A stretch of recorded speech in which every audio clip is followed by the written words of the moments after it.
Very good afternoon to one and all. On stage, our Honorable Vice Chancellor, Professor Gurmeet Singh, sir, and Professor Jain, sir, Director, Cultural Studies.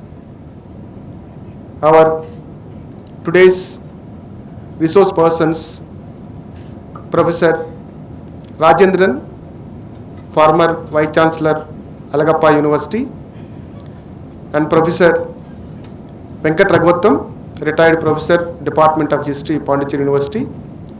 I welcome you all, sir, for this function.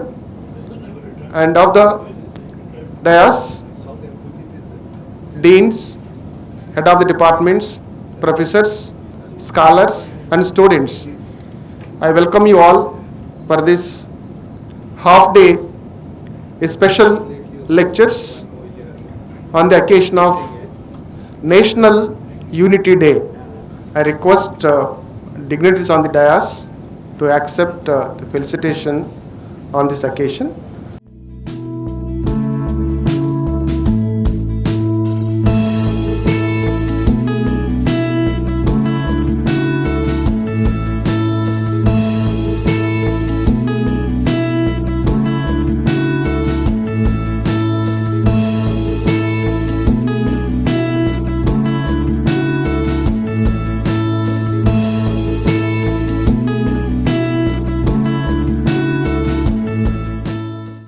So this is a celebration of National Unity Day. Just before we start formally function, so we have seen exhibiting video with all background of Sardar Vallabhbhai Patel and his childhood days and his contribution to India by uniting 565 princely states as United India. That is a greatest contribution. So in response to the Government of India's call, we have initiated several events. Morning we have a unity run in collaboration with physical education, and this exhibition and a series of lecture by eminent personalities planned in association with Department of History. On this occasion, I request our Vice Chancellor to deliver presidential address.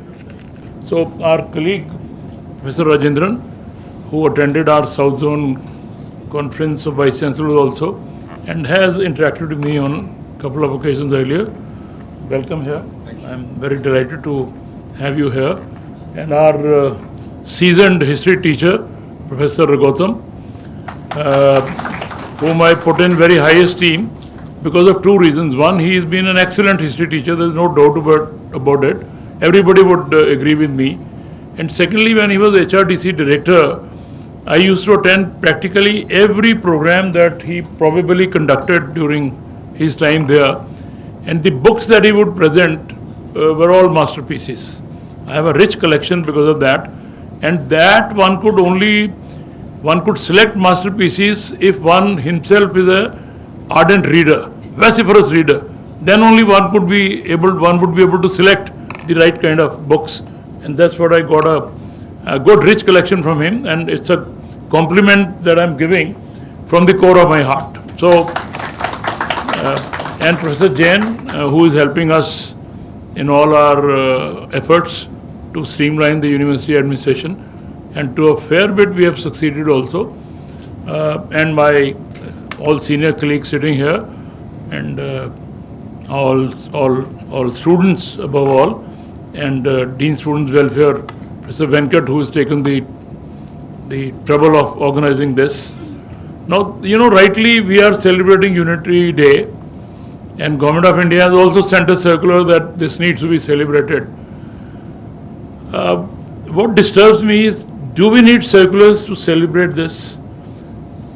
The answer should be no, but it is yes also, because before Government of India started sending these circulars, probably, I will not be away from the actual figure, 90% of you would not know what is the birth date of the great Iron Man of India. I am right.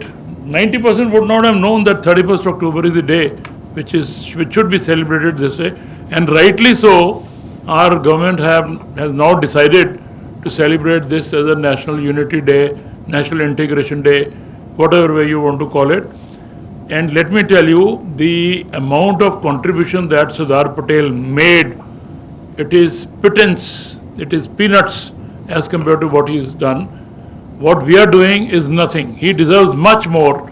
Of course, the present dispensation led by the Prime Minister, they have made a good memorial in Gujarat, which many visitors are coming now. It's a rich tribute which is very rightly deserved, let me tell you, and this should have come his way a long time back. So, we are rightly celebrating this. It's a very appropriate homage to his contribution. There are 2 volumes which are written on Sardar Patel. I think you will be able to tell me. I am forgetting the author. 2 very voluminous books are there, which I will urge everybody to read. Then you will come to know about the greatness of this person. Had he not been here, I think we would not have been what we are. I heard somebody talking about the sacrifices of Guru Gobind Singh long time back. His father was sacrificed, he was sacrificed, his sons were martyred. So people were saying that India would not have been what we are had they not sacrificed themselves. We would have been probably Kazakhstan or somewhere else, part of those. But I'll extend that. India would not have stayed into what we are had Sardar Patel not been there.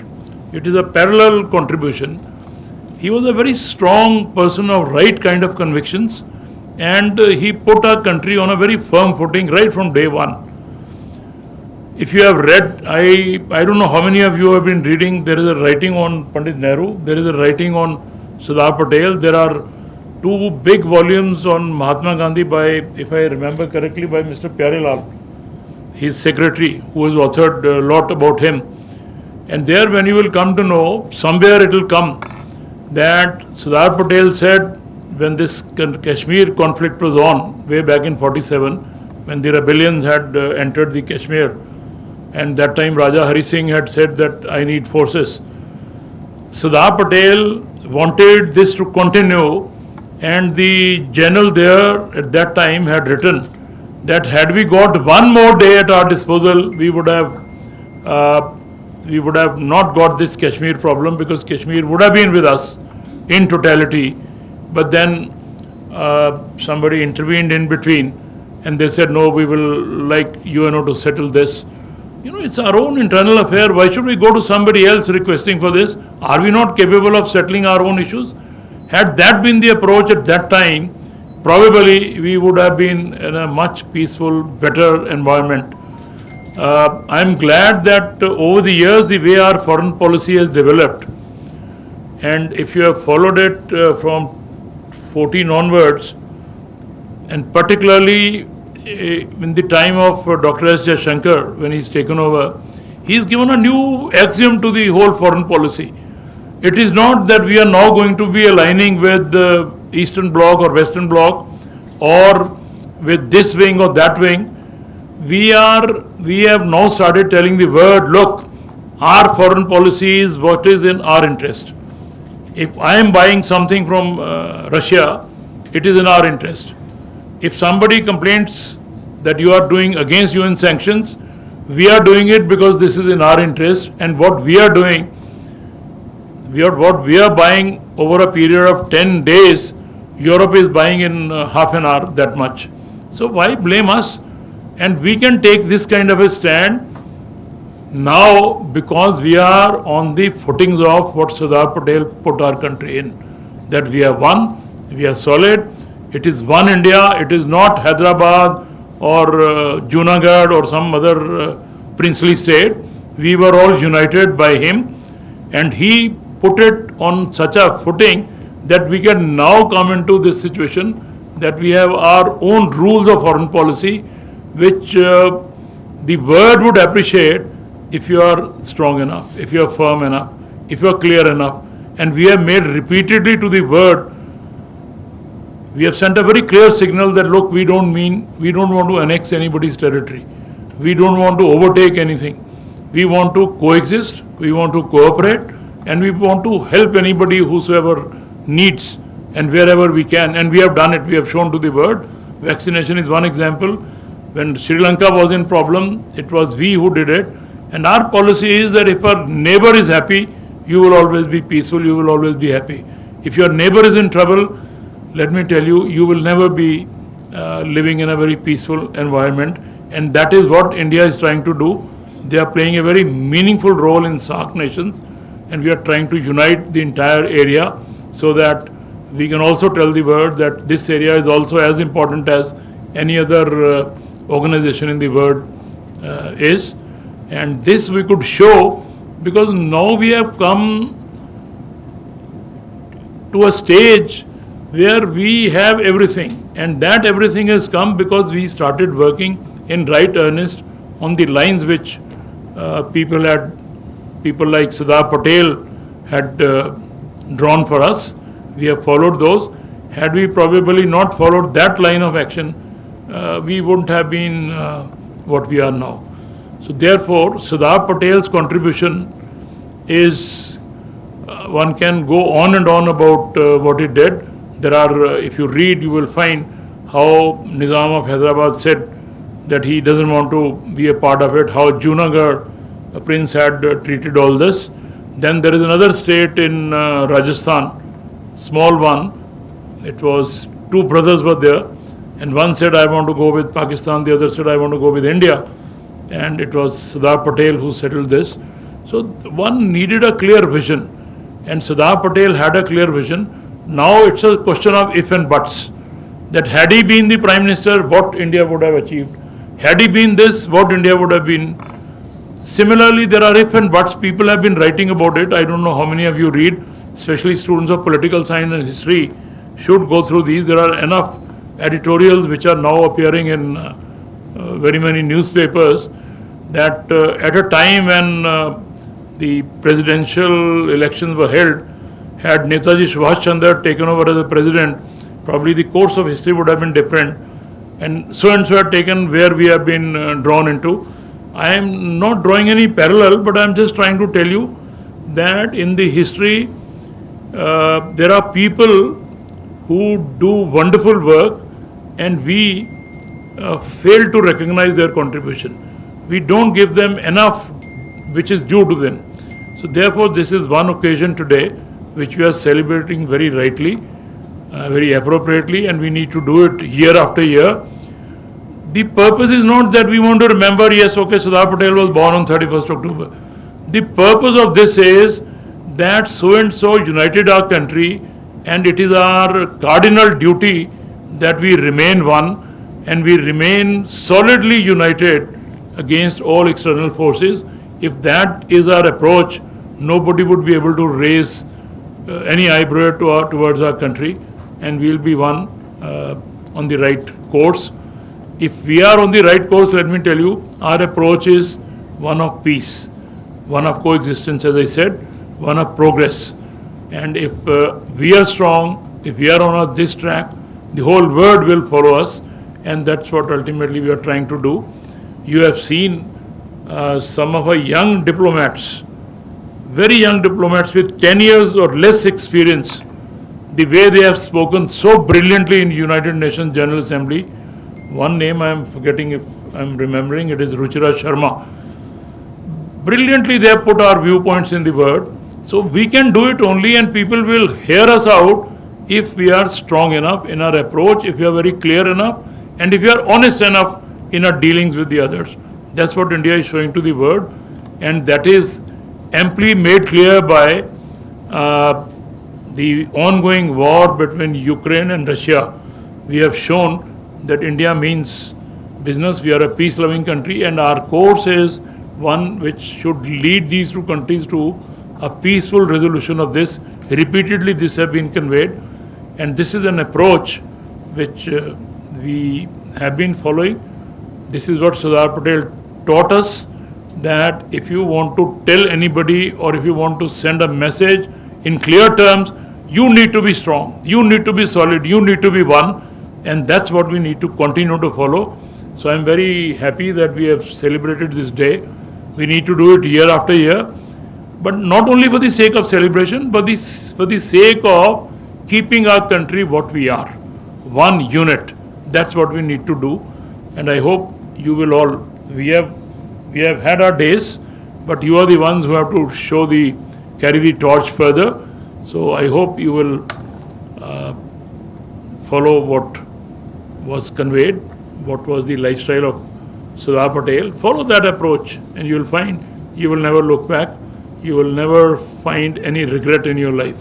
Thank you so very much for inviting me over here, and it's a pleasure joining these youngsters, especially after COVID, when we almost became so much used to addressing empty chairs that it led to a lot of depression. When you go home, you find you have not been able to speak to anybody excepting something on the screen where you don't see any expression, you don't see anybody's face properly, and you're not able to show your face also.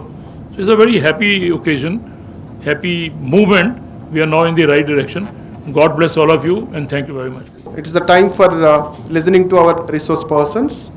I request, first of all, Professor Venkat Raghutam sir to share his thoughts about our Iron Man of this country. Respected Vice Chancellor of Pondicherry University, respected Director, Culture, Professor Jain, my former colleagues, Dr. Mohanty, Dr. Reddy, Dr. Chelaperumal, Dr. Chandrika, Dr. Chandramouli, and of course all my student friends whom I may have taught and who have joined after I have left the department. I deem it a great honor to be here and amidst all of you. And I must say that I have missed teaching all these years, though I'm not out of touch with reading, writing, and the world of knowledge, but I do miss teaching. And so I look forward to such opportunities. And when Professor Venugopal invited me, I said, I must take this opportunity forthright. I look back on my days here, especially after Professor Gurmeet Singh took charge, and I can say that he has turned the university around, and all of you are in a university that is headed northwards, and I think you'll all be blessed by that experience. Thank you. Now, when we talk about Sardar Patel, Professor Gurmeet Singh has already indicated that he was undoubtedly the architect of India's unification. And when we look upon the recent history of India, we find that there are three iconic figures that dominate the scene. Gandhi, Nehru, and Patel, oftentimes in that order. And this is the order that has been decided by historians, not necessarily the order of importance. And if you look at history, you look at history objectively, and that is the way history has to be viewed. The real architect of India's independence was Netaji Bose, and it is because of the INA that Britain was forced to withdraw from India. There's enough evidence in the transfer of power documents, the 12 volumes that were put together by Nicholas Mansurg, which Indian historians unfortunately ignore. They ignore the 12 volumes because they find that the incomplete ICHR volumes Towards Freedom fulfills their purpose better, because all the relevant documents are missing in the Towards Freedom documents, whereas Sir Nicholas Mansurg's transfer of power contains in great detail the secret information collected by the Intelligence Bureau, and of course MI5 and MI6 that was operating in Southeast Asia about the activities of Netaji Bose. And without the contribution of Bose, 1947 would not have happened. Having said that, now let me move on to the topic at hand, because I think it's the job of the historian to tell the truth, no matter how unpalatable that truth is. Mostly, and when you look at modern Indian history, there are a lot of little fables that we circulate amongst ourselves, and I think it is time that at least one of the fables has to be set at rest. Now we look at at Sardar Patel. We call him the architect of unification, but what did that unification actually mean? 574 states, the Persian word that was used in most of the contemporary records was riyasat. Riyasat meaning essentially sovereign entities. And they were distributed between three different kinds of entities: Group A, Group B, Group C, which later, which constituted an immense problem when Sardar Patel took charge of the States Ministry. When you look at the States Ministry that he was given after he won the election to be the Prime Minister of India, but unfortunately a little coup took place in the Congress Working Committee, and our Sardar Patel, who got more than 16 votes, and the person who got 2 votes was declared elected, and he became the Prime Minister. And Sardar Patel had to contend himself with a very important portfolio, the States Ministry, the Ministry of States, which was headed by VP Menon, who wrote 2 very important books that were alluded to by a respected Vice Chancellor: The Integration of Integration of Indian States and the Transfer of Power. Now this Ministry of States was a combination of the political department, both internal and external, which the Governors General in Council had organized. When the British were ruling India, they had 2 different political departments, one to address the internal affairs meaning the states, the indigenous states, the native states as they were called in the British lingo, and the external affairs, and India had a very important external relations, particularly with Lord Curzon had called the Ark of Friendly States across the Arabian Sea. What did he mean by the Ark of Friendly States? Essentially the sultanates of the Arabian Sea, Oman, Dubai, Muscat, and all the others, which were at the time, in the early part of the 20th century, only fishing villages, nothing more than that. It was the discovery of petroleum in 1910 in these regions that transformed them into vital hubs of power and, of course, today wealth. But that was to come. But we are talking about the early years of the 20th century, when petroleum was a distant dream. And only after the petroleum was discovered in 1910 in Saudi Arabia and the creation of the American Arabic Oil Corporation, Aramco as it is called, that the transformation of this region happened. So the political departments were essentially looking after the external affairs with all these others. Central Asia, Kashgar, which was Central Asia, and of course Southeast Asia, even Singapore, Malaya, and all these regions came under the political department, the external wing of the political department. So the combination of these two constituted the States Ministry, and Sardar Patel was given in charge of that. As I said, there were 3 different kinds of states, 3 different kinds of sovereignties, A, B, and C, and the British had a very cold and calculated way of distinguishing each state. There were the 17 gun gun salute states, which were the 6 important states of India, that is Hyderabad, Travancore, Mysore, Patiala, and of course Junagadh and one more. There was that were the 6 states that had the highest honor, that is the 17 gun salute. Then there were the 8 that were the middling states, and of course there were the ones that were the sea states, which were given 3 to 5 gun salutes. So the Chamber of Princes that was created by the British has a representative and consultative body of all the states, native states, looked at the emergence of India's independence in 1947 with some trepidation. The trepidation was on two scores. One, the trepidation was that what will happen to our territories?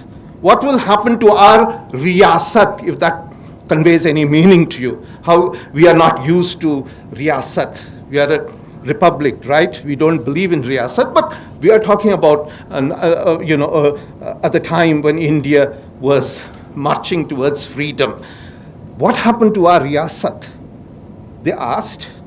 And the second was, what happens at the moment, at the stroke of that fatal hour when India becomes free? Does sovereignty dissolve on the indigenous states, the native states, or does the paramountcy of the British power go into the hands of the newly constituted government?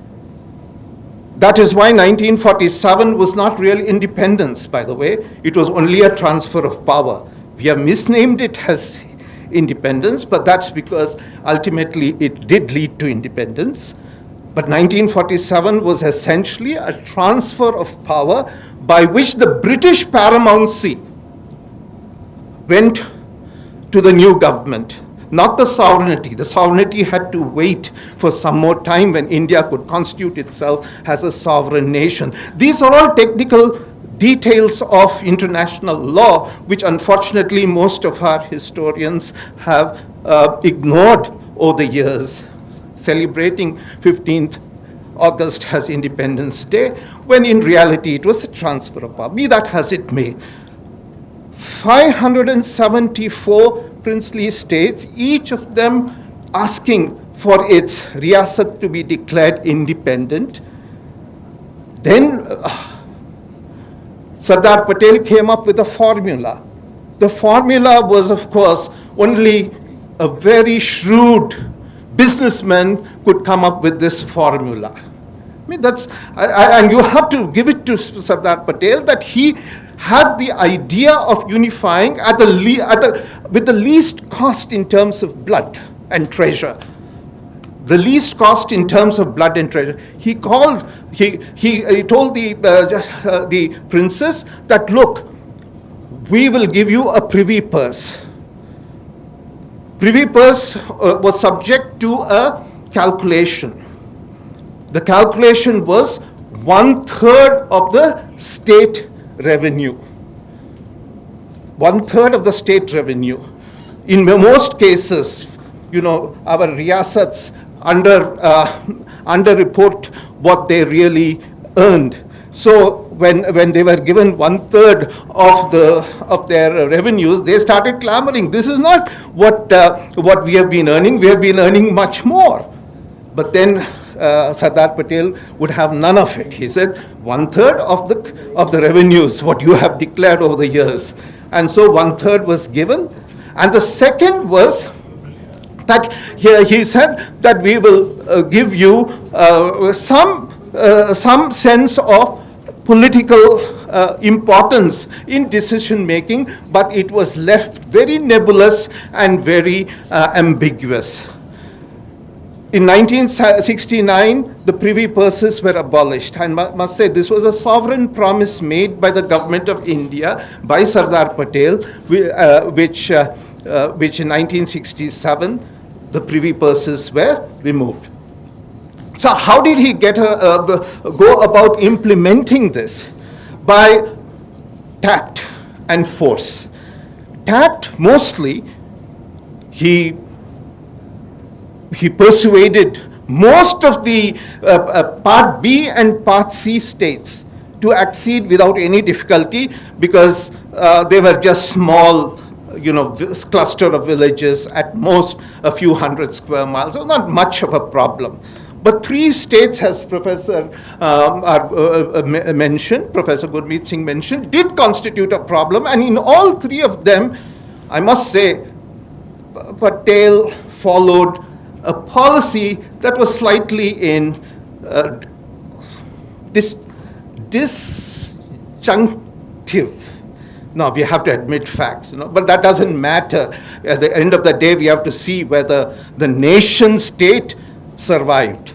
We cannot be nitpicking over little moral issues 75 years afterwards. What I'm trying to say is that he was too good and too powerful to be consistent. Let me put it at that.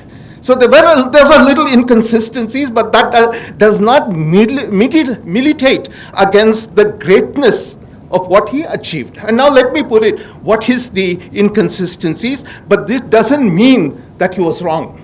This is the only way it could have been achieved in 1947. And that provides the legitimacy and the morality for what he did, not the retrospective judgments of historians. So, in the case of Kashmir, he used the instrument of accession. Hari Singh did sign the instrument of accession after holding out for a while. He held out for a while. But when he found that the army, the rebels or the intruders from Pakistan, the tribal elements from Pakistan, were almost reached, they've crossed Baramulla and were on the way, they were just within 2-3 kilometers of Srinagar, then he made, the instrument of accession was flown in, and the Indian army, though General Ismay, who was then the commander-in-chief of the British Indian Army, was a little hesitant to send in the forces. But then finally the forces were sent, and Professor Gurmeet Singh has already told you that India would have achieved its goals, but then Nehru decided to take the matter to the United Nations, and it has been festering there for the last 70 years. The second issue was the Hyderabad. In Hyderabad, the Nizam acceded to Pakistan. He acceded. The instrument of accession was made out to Pakistan. There, the instrument of accession was to India. Here, the instrument of accession is to Pakistan. But it was not accepted. And of course, for good reasons. You cannot have an alien territory right in the heart of India. You cannot have it. And he did call the Nizam for consultations. And the Nizam used the time to create an army, what we call the famous Razakars, who are still powerful politically in parts of Telangana. There's one political party that is essentially a continuation of the Razakar movement. So what happened? He would not have he did not accept the accession to Pakistan, like Junagadh. Junagadh also was the same. But Junagadh, finally, the Nawab did surrender and acceded to India. But in the case of the Nizam of Hyderabad, he refused and used the time of negotiation to incite a rebellion that continued right till the end of 1949. And what was Sardar Patel's decision? He cannot send the army, because when you claim that it's an internal affair, you don't send your army when the territory is yours. So it became what was called a police action, and Hyderabad was integrated. The point is that the story of India's integration is not a linear story, as the struggle for Indian independence by Bipan Chandra and others would maintain. It is a very tangled story in which the threads lead far and wide. And political compulsions of the post-independence era has resulted in certain political facts being privileged and certain political facts being hidden. And what I have tried to do in the time that I have is to show that yes, Sardar Patel had played a very important role, and given the situation that we faced in 1947, there could have been no alternative. There is no alternative. Since you're all students of history, I thought it is necessary to say that there have been certain kinds of negotiations that unfortunately we have not, the documents have still not been completely brought to light, and Sardar Patel was too great a man to be imprisoned by any consistency, because each situation demanded a different kind of a response. And that is exactly what he did. And the story of India's integration shows how a brilliant statesman was able to execute the task given to him in a very efficient manner, meaning thereby with the least cost in terms of blood and treasure. You just see what's happening in Kashmir and compare it to what was happening in the rest of India, and then you will know that Sardar Patel was on the right course. And had he been the Prime Minister, the story of India would have been far, far different. But then the ifs and buts of history cannot be debated, or it's only a thought. Thank you very much, and I thank the department for having invited me. Esteemed Vice Chancellor of Pondicherry University and Director Dr. Jain, my good friend Professor Venkat Raghutam, whom I know as a research scholar of East-West Center, Hawaii, where we met way back in 1980s in the University Library of Madras. Since then, I have been visiting Pondicherry Central University, particularly the Department of History, and faculty members and dear student friends. Almost good evening to everybody. In fact, Dr. Rao said that how did I accept in no time this invitation. In fact, when an invitation comes from Pondicherry University, particularly from the Department of History, I cannot say no. That is because for more than a decade, I have been associated with the Department of History in some capacity or the other, till I became the Vice Chancellor of Agarppa University. And again, most important thing is I saw the name of Professor Raghutam, whom I did not meet for nearly 3 or 4 years, and also I have not heard him speak also after 1917, where we shared the platform at Agarppa University, not as Vice Chancellor, but one of the organizing secretaries of Tamil Nadu History Congress. And later on, most importantly, I'm going to talk about, say, Sardar Vallabhbhai Patel. And Sardar Vallabhbhai Patel made such a great contribution to this nation. Our esteemed Vice Chancellor has pointed out why we should remember history. Why should we remember all the patriots of India? And that is because, Cicero said, if you do not know what took place before you were born, you will remain a child forever. So that is one reason. But however, I was caught in the dilemma of Hamlet, because whether to be or not to be, in the sense whether I should come here or stay at home and talk to you. And after all, say Sardar Patel, while he was in London for Middle Temple Inn, he walked all the way from his home where he was staying to the library, to the institution every day morning, and walked back. Such a hard work he did to earn his law degree in 2 years' time, because the course is 36 months, but he completed in 30 months and he was called for the bar in 2 years' time. That was the record time. And what I'm going to share with you is about where the topic says achievement of nation and nationhood.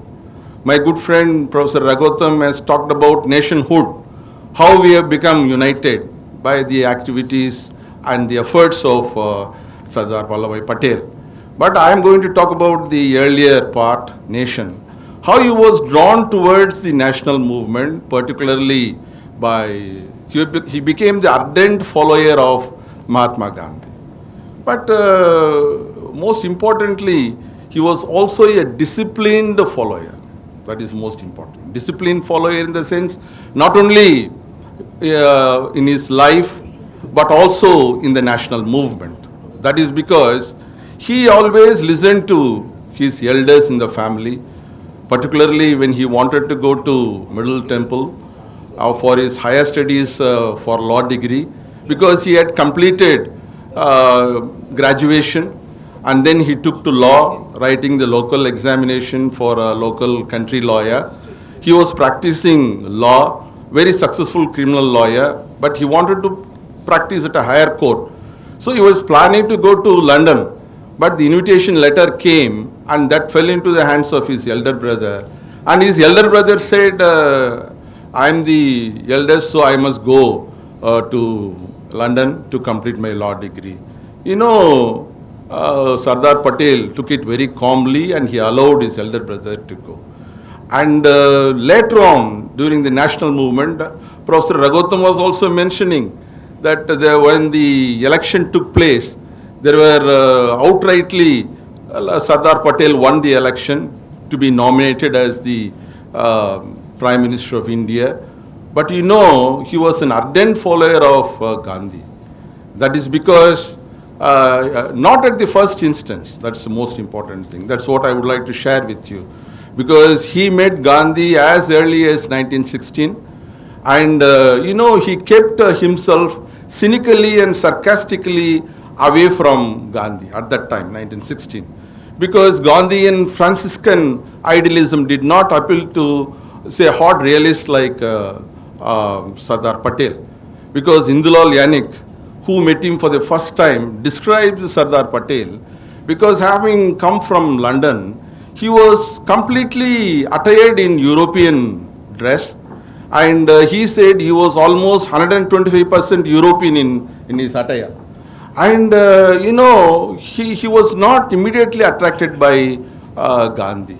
But yet, when this call of Indian national movement came, and you know, James Mill in his classic book, History of British India, he says the utilitarianism that was practiced in India by East India Company, later on by the British government, and that was, it provided many utilitarian things to India, particularly uniting India or giving a united India, the concept of administrative unity to India. It is true, yes.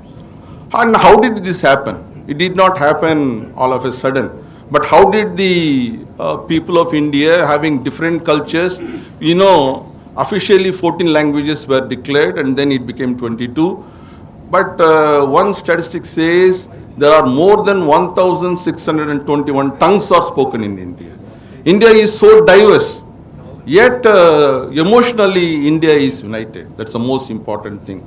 Because even before the British entered India, there is always a concept, as we have been telling that some of the leaders were forgotten, their contributions are not remembered. Similarly, even the history of India is seen in a different light, particularly in the Eurocentric approach to the Indian history. See, the knowledge about South was well known to the North. And similarly, the knowledge of North was well known to the South. When I say South, a place like, say, Deep South, and North, when I say, Arthasastra talks about the Dakshinapatha, the traders from Pataliputra coming to Dakshinapatha and then traveling back.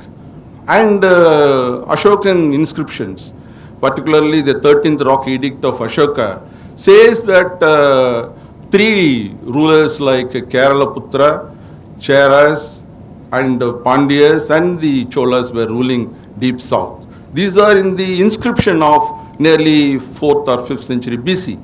And 1st century AD you have Hathikumfa inscription, which says the triumvirate that were ruling deep south were 118 years old.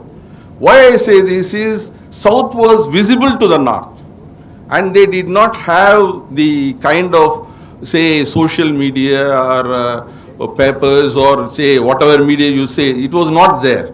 But yet the idea of south was well known to the north, and hence they were recorded. And similarly, the Sangam poetry, the Agam songs, talks about Mauryan kingdom, the Nandas, that was again one of the earliest literature available in south.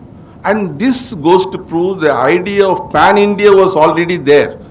And emotionally, the concept of India was there, though we may say culturally it is different. And this enabled the British to bring the 80% of India into one nation and provided 11 British provinces.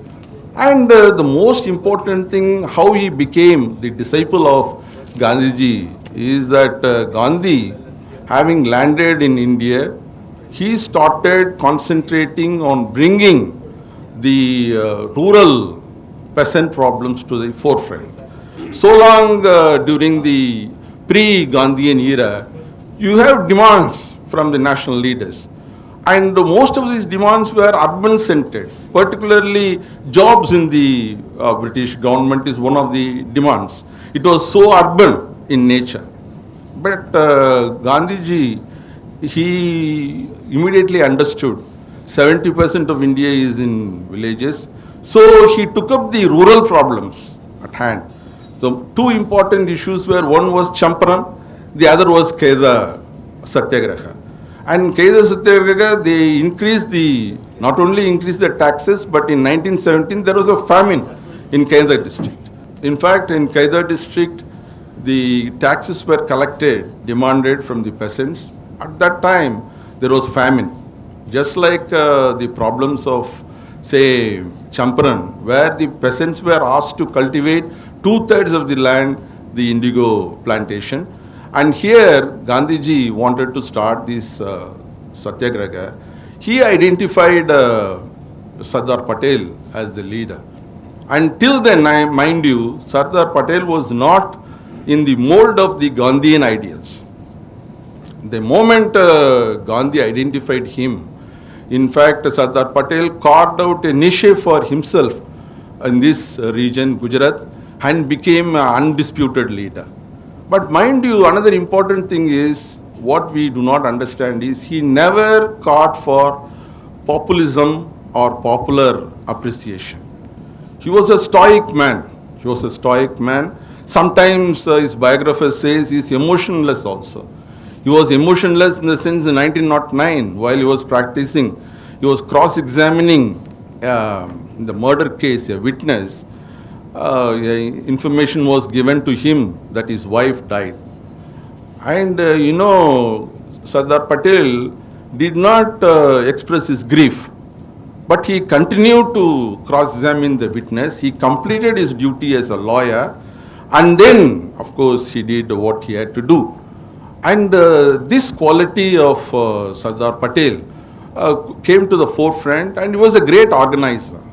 In the sense, he developed certain methods which were almost opposite to that of Gandhiji. This is what exactly the real problem. The problem is, while Gandhiji believed in passive resistance, and Sardar Patel believed in, to some extent, coercion.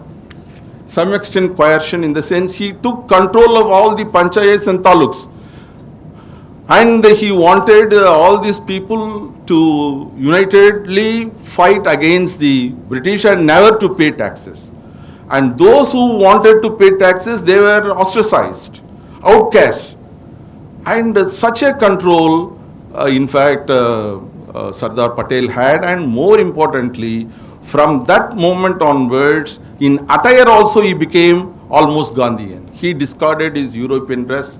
He started wearing khadi cap, and whatever you saw in the film and the slides, that is how he started looking, Sardar Patel.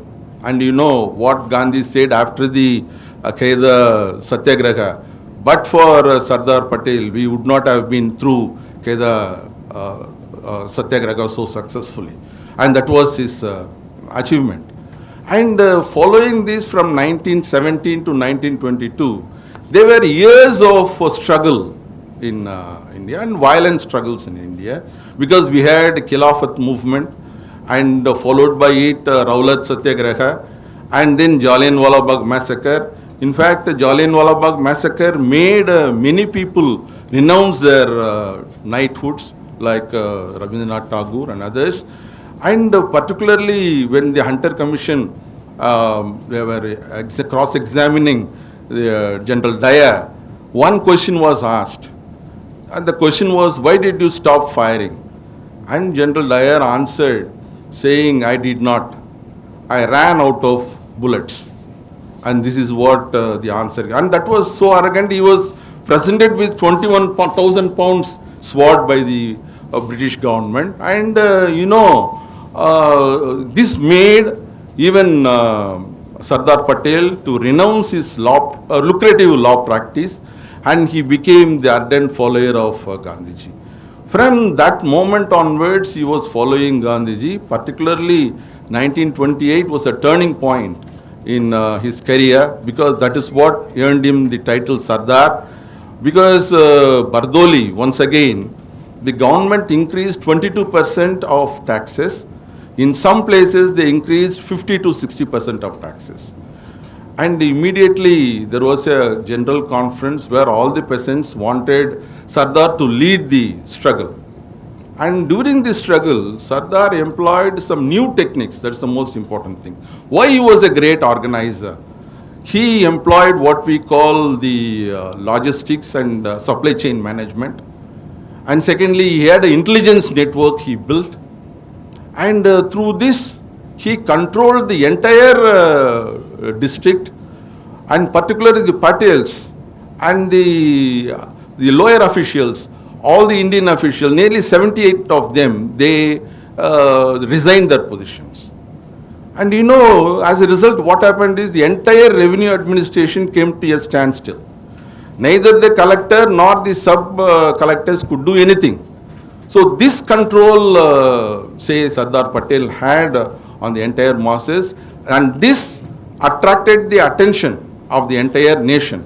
So the British stopped from imposing the further taxes, and then they constituted an inquiry committee, and that earned him the title Sardar from Gandhiji. And his entire life, when we see, is more important, particularly as an organizer. For one thing, even during his younger life, he very successfully organized certain movements for the benefit of fellow students. When one school teacher was forcing the students to buy school materials from him alone, and he organized a strike even at young age, and he was very successful. And similarly, when a landlord was contesting against his own teacher, he supported the his own teacher, and made the teacher won the municipal elections. He was also a municipal councillor in 1917, and from 1924 to 1928, he was also the chairman of municipal committee. He brought in certain reforms which were not thought by which was prevented by the British officials. There was a British official by name Shri. He was giving all the, say, contracts to people who were not able to fulfill the duties. He made Shri to resign his position, and then improved the entire administration during the small period. And in fact, Sardar Patel's role as a nation builder was very great, and which has been very aptly captured by Professor Raghutam. Yet we have to understand, when we got independence, of course, transfer of power to stand corrected, and we had 11 British provinces were given independence. And that was nearly 80% of the total population of India. At that time, 30 crores of Indian population. The rest of the population was, we had, including Pondicherry, French enclave, Chandranagar, Yanam and Karaikal, and then you have Portuguese enclave, and 565 princely states. And 565 princely states. And it was the work of Sardar Patel to provide a united India, and not only that, as a home minister, has a home portfolio as a deputy prime minister, he had immense problems. The problems are when the partition occurred, lakhs of people migrated from Pakistan to India and vice versa, and they have to be rehabilitated and taken care of. And at that time, I must say, the efficient manner in which Sardar Patel worked as a deputy prime minister and also holding the portfolio of home, and he did excellent work. And most importantly, when the British left, the steel frame of India, the ICS, also left along with them. It was Sardar Patel who provided the modern civil service to India, and even today that sustains. So ultimately, I must say that Government of India honored him with posthumously Bharat Ratna in 1991, and in 2018 he has been honored with a statue, tallest statue in the world of nearly 597 feet, and Statue of Unity. More than anything else, I would like to conclude with the quote. Sardar Vallabhbhai Patel was shy of emotional demonstrations, was too blunt and honest, and therefore lacked mass appeal. His singular objective in life was to build a strong and united India. It was not merely an intellectual craving or a political aspiration with him. It had become his mission in life. It was a living faith.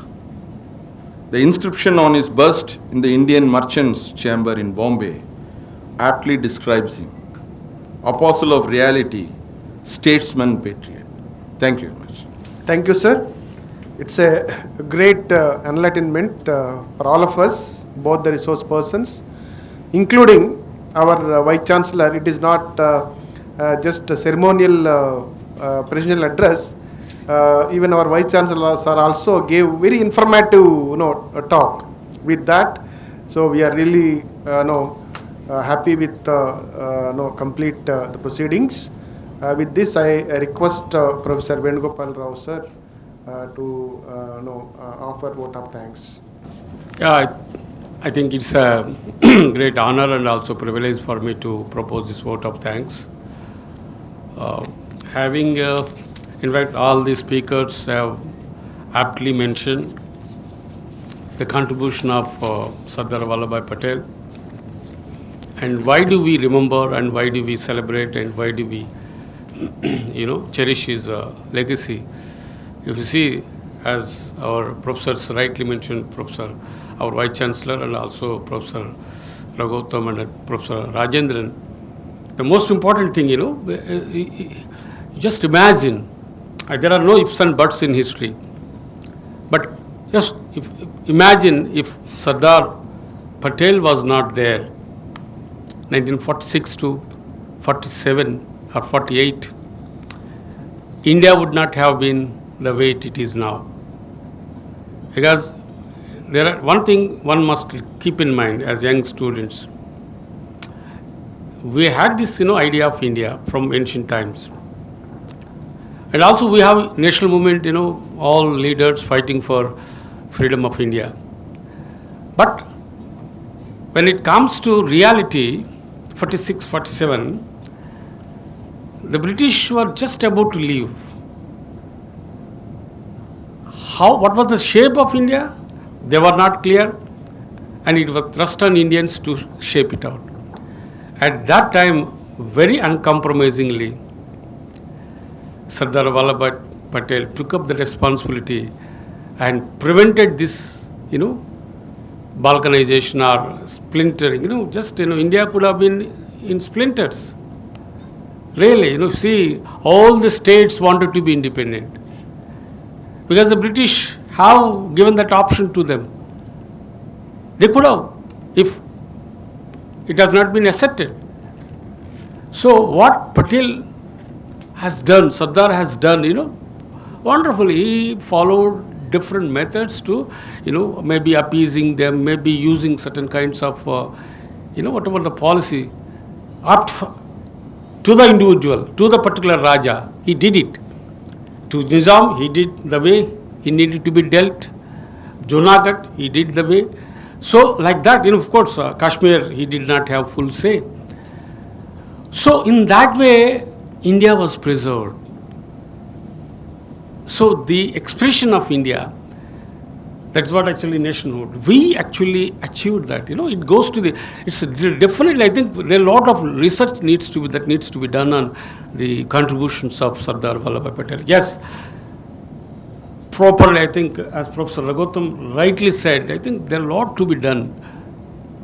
How Mahatma, we remember Mahatma. Similarly, we need to remember and cherish and then promote research on Sardar Vallabhbhai Patel. It's like just, you see, there are 2-3 important works, very important, like Professor, our Vice Chancellor mentioned, V.P. Menon's work, and also there is a Balraj Krishnan work, and there is also I.J. Patel, Sardar Vallabhbhai Patel's biography written very beautifully, very succinct, and published by Publications Division. You must read. It is about 166 or 130 pages to know what was the contribution of. And see the immense sacrifice that he made. He stood for values. He was, he was uncompromising Gandhian. He disagreed with him, but ultimately he fell in line with him. Whatever Gandhi wanted, he just, like the student, he obeyed. There are so many facets of Sardar Vallabhbhai Patel. I think the students must know. And also, if possible, you should take up research works on this. And this aspect, especially contribution of Sardar Vallabhbhai Patel. I mean, you just read and you'll find the kind of sacrifice he made. His association with Gandhi, his disagreements with Jawaharlal Nehru, and finally, following Gandhi as a disciple, as a student. India is united because of him. Yes, of course, you remember Gandhi and his contribution to national movement, yes, but simultaneously also the nation needs to remember, cherish, and then also always keep in mind the contributions of Sardar Vallabhbhai Patel for unification of India, for integrity of India, for achievement of, that united India. So in that way, he's a marvelous person, marvelous individual. If Sardar Vallabhbhai Patel was not there, what India would have been? That was the question, of course, many people ask, and still also can be asked, can be seen, the reality behind that question. But anyway, there are so many things, but all our professors have mentioned all things, and it's a great privilege for me to propose this vote of thanks. And actually, it was on Friday evening. I still remember, sir, he just made a call. We need to do this particular function. So I thought it's a great occasion. So we immediately come together, Professor Venkat Rao and then myself. We did what we could, and now luckily we were able to get Professor Rajendran immediately when we made a request. Because of his association, of course, his attachment to our department, he readily accepted. Not even a word he said. Yes, how do I come? How do we do? Like that. So in that way, it was wonderful to have Professor Rajendran. And in that way, it's a great opportunity and a great occasion. And I'm really privileged to thank our Vice Chancellor and our Professor Jain, and also the university administration. And there are many people, when I just, but suddenly like the bolt it came, we should organize. That was, Saturday, Sunday, and then Monday we have to do it. And Madam Chandrika, as usual, like my big sister, she comes to me, to my aid. And she said, oh, why don't you ready like this? And of course, Chandramouli was also there. And luckily, these people were there, I could. Otherwise, I'm clueless because just short notice. And of course, Professor Venkatrao also he gave encouragement, sir, don't worry, we'll do it. So in that way, we thank, especially the providers of this electronic engineering and electronic department. So we thank, and above all, our students. They helped me a lot. So our students, to whom, of course, for them we organize and for everybody, but even then, their contribution is also very, very important and significant.